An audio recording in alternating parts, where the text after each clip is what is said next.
Good morning. Good morning students.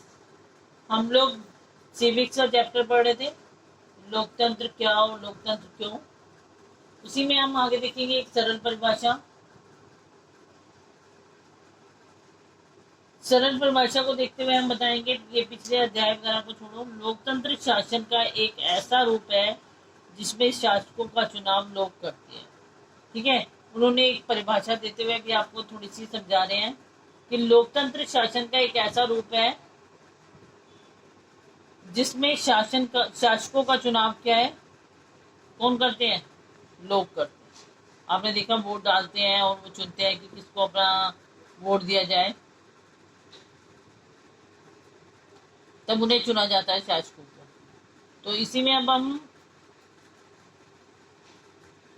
लोकतांत्रिक शासन व्यवस्था में अंतर कर देती है। म्यांमार के सैनिकों का चुनाव लोगों ने नहीं किया। जिन लोगों को सेना पर नियंत्रण था वे देश के शासक बन गए। शासक के फैसलों में लोगों की कोई भागीदारी नहीं। अब देखो, उन्होंने कहा कि हम कह रहे हैं कि जनता चुनती है। उन्होंने कहा अगर हम म्यांमार को देखते हैं तो सैनिक शासकों का चुनाव जनता ने नहीं किया था, लोगों ने नहीं किया था। वो अपने अभी देश के शासक बन बैठे थे और वहां लोगों की कोई भागीदारी नहीं थी। तो वहां क्या तुम लोकतंत्र कहोगे? दूसरा, उन्होंने कहा पिनोशे जैसे तानाशाहों का चुनाव लोग नहीं करते। ये आपको थोड़ा फर्स्ट चैप्टर के उदाहरण देते हुए कर रहे हैं। वो लोग नहीं करते हैं, यही बात राजशाहियों पर भी लागू होती है। अब उन्होंने कहा जितने भी तानाशाह लोग होते हैं वो अपनी मनमर्जी से शासक बन बैठते हैं और राजा भी अपनी मर्जी से ही, एक राजा हटा दूसरा बना। ठीक है, तो इसी तरीके से राजाओं पर भी नहीं होती। नेपाल के राजा और सऊदी अरब के शाह लोगों द्वारा शासक नहीं चुने गए, बल्कि राज परिवारों में जन्म लेने के कारण उन्होंने यह हक पाया है। उन्होंने कहा अगर हम नेपाल को देखते हैं, नेपाल के राजा को देखते हैं या सऊदी अरब को देखते हैं, तो वहां पर किसी ने उन्हें शासक नहीं बनाया।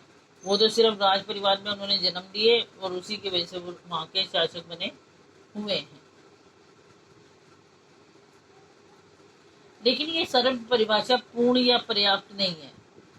इससे हमें यह समझ में आता है कि लोकतंत्र का मतलब लोगों का शासन है। पर इस परिभाषा का प्रयोग यदि हमने बिना सोचे समझे किया तो फिर उन सभी सरकारों को लोकतांत्रिक कहना पड़ेगा जो चुनाव करवाती हैं, और फिर हम सही नतीजे पर नहीं पहुंच पाएंगे, जैसा कि हम अध्याय 4 में देखेंगे कि समकालीन दुनिया का हर सरकार, चाहे वे चाहे वह लोकतांत्रिक हो या ना हो, खुद को लोकतांत्रिक कहना या कहलाना चाहती है। इसीलिए अभी हमें असली लोकतंत्र और दिखावटी लोकतंत्र वाली सरकारों के बीच में सावधानी पूर्वक फर्क करना होगा। काम हम तभी कर पाएंगे जब हम इस परिभाषा के एक एक शब्द को सावधानी से समझेंगे और लोकतांत्रिक सरकार के विशेषताओं को जानेंगे। अब उन्होंने कहा कि ऐसे तो शासक बहुत से बने हुए हैं हर देशों में, हम उन सबको लोकतांत्रिक नहीं कह रहे हैं। ठीक है, अगर हम लोकतांत्रिक कहें तो ऐसे तो जहाँ चुनाव होते हैं हम कह देंगे वहीं लोकतांत्रिक, अगर चुनाव हो कैसे रहे हैं वो तो नहीं पता ना हमें। तो इस सब की जानकारी हमें प्राप्त करेंगे, एक एक शब्द पे ध्यान देंगे, तभी हमें असली लोकतंत्र की परिभाषा का पता चलेगा। लोकतंत्र की विशेषताएं।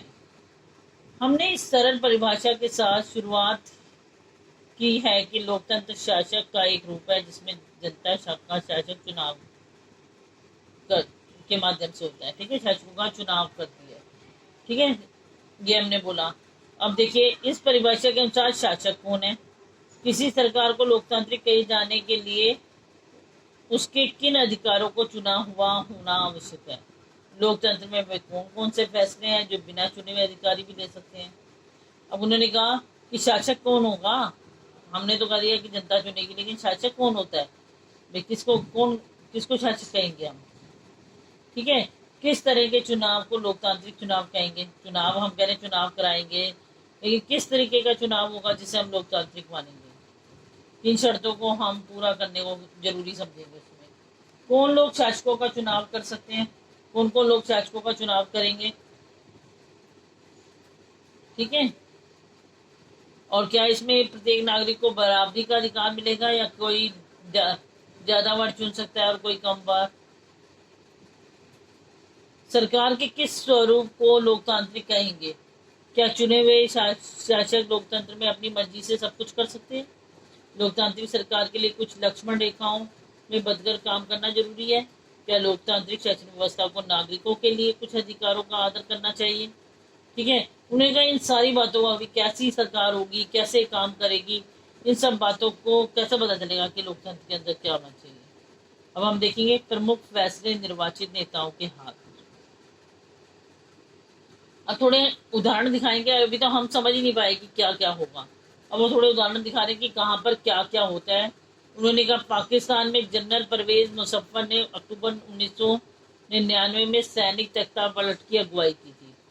ठीक है, ये जनरल मुशर्रफ जो था, इसने 1999 में अक्टूबर का महीना था, मतलब सैनिकों का तख्ता पलट कर रहा था। उन्होंने तत्कालिक ढंग से चुनी हुई सरकार को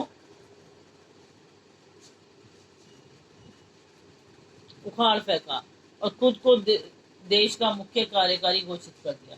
अब उन्होंने कहा सेना तो हटा के साइड करी उन्होंने और खुद बन गया वहां का कार्यकारी। बाद में उन्होंने खुद को राष्ट्रपति घोषित किया।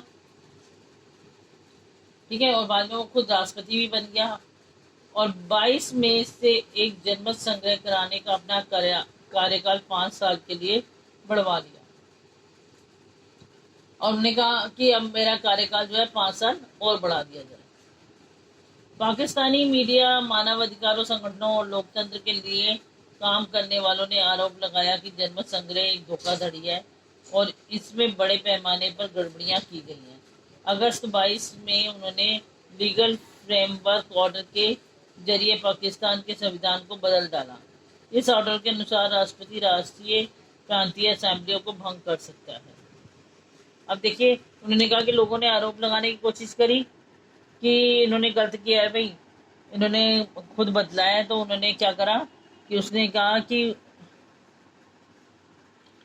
उसने साबित कर दिया कि क्या करा कि एक ऑर्डर निकाल दिया, लीगल फ्रेमवर्क ऑर्डर, जिसके अनुसार क्या था कि राष्ट्रपति असेंबलियों को भंग कर सकता है। उसे सही लगा तो वो असेंबली को भंग कर देगा।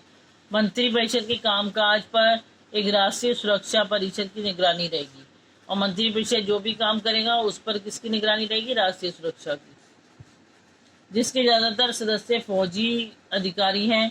इस कानून के पास हो जाने के बाद राष्ट्रीय और प्रांतीय असेंबलियों के लिए चुनाव कराए गए।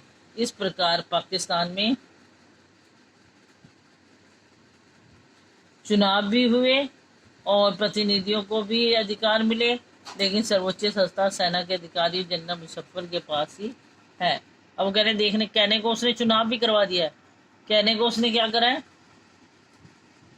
सेना के अधिकारियों को सत्ता में भी रखा, लेकिन कहने को सारे अधिकार जो है जनरल मुशर्रफ के पास ही है, वही करता है सब कुछ।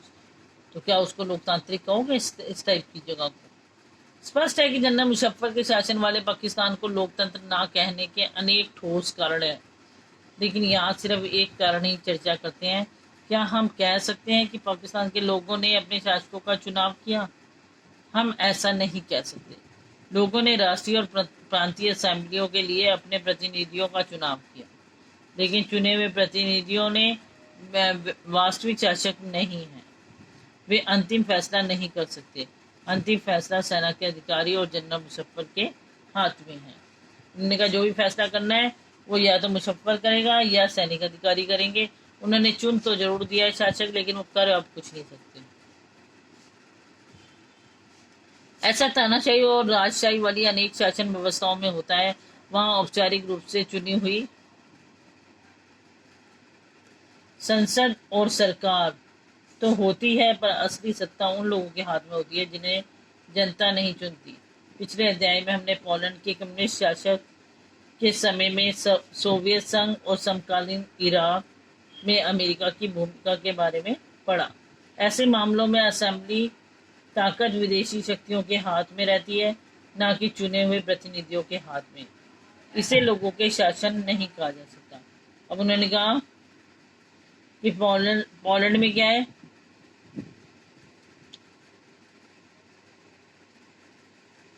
पोलैंड में भी हमने पढ़ा था शक्तियां उनके हाथों में रहती थी शासकों के। तो जहाँ शक्तियां शासक के हाथों में रहती हैं वहां पर हम ये नहीं कह सकते कि वहां लोकतंत्र है। इससे हम लोकतांत्रिक शासन व्यवस्था की पहली विशेषता पर पहुंच सके। लोकतंत्र में अंतिम निर्णय लेने की शक्ति लोगों द्वारा चुने हुए प्रतिनिधियों के पास होनी चाहिए। उन्होंने कहा कि पहली लोकतांत्रिक शासन व्यवस्था की पहली विशेषता हमने क्या देखी कि लोकतंत्र में अंतिम निर्णय की शक्ति शासक के पास नहीं होनी चाहिए। किसके पास होनी चाहिए? शक्ति लोगों द्वारा चुने हुए प्रतिनिधियों के पास, जो उन्होंने प्रतिनिधि चुने हैं उनके पास होनी चाहिए।